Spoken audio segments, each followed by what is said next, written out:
Good morning, St. George's. This is your good news for Tuesday, March 8th. Our lectionary reading for morning prayer today comes from the book of Genesis, and it is the story of Joseph and his brothers, particularly Joseph's revelation of his true identity to his brothers years after they attempted to kill him and then sold him into slavery. It is a story of redemption, of hope, of new relationship, and perhaps most importantly, of forgiveness.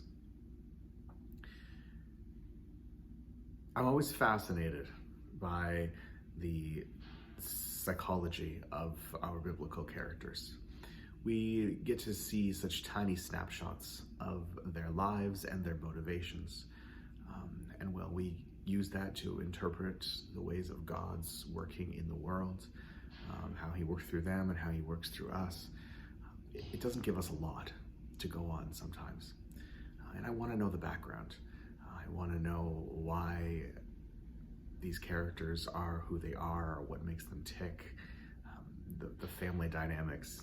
It's fascinating to imagine just what brought them to the space that they're in when we encounter them. Jacob is a character who I am particularly intrigued by. I wish I knew what Jacob's background was to a greater degree, why he was cunning and manipulative, why he was a thief. Where did that come from? Because I don't think it's just as simple as the fact that, some people are bad and some people are good, and we're a lot more complicated creatures than just that kind of black and white perception.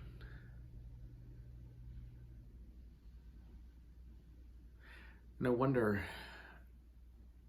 just how much of what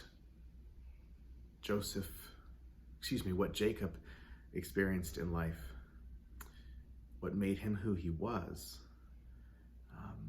found its way into his relationships with his sons. Perhaps with the exception of Joseph. Jacob loved Joseph in a special way. A lot of this was because he was the only son of Rachel, at least until Benjamin came along. Jacob loved Rachel. Rachel was truly his beloved. And then Rachel's death in childbirth would have brought an even closer relationship between Joseph and Jacob. But I also wonder if there wasn't a little bit more here.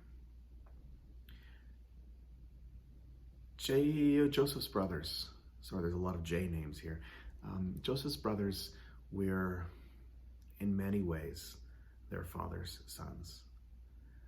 The little evidence we see of this emerges in jealousy and anger, to the point of attempted murder, selling their sibling into slavery in a foreign land, and then lying to their father. They were Jacob's boys.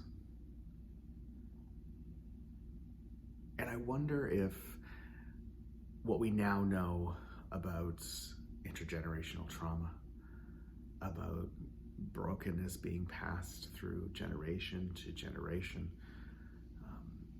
we might, in Christian terms, consider this, the product of original sin. But I wonder, in a way, if Jacob didn't see Joseph as his redemption. Because Joseph wasn't like his brothers.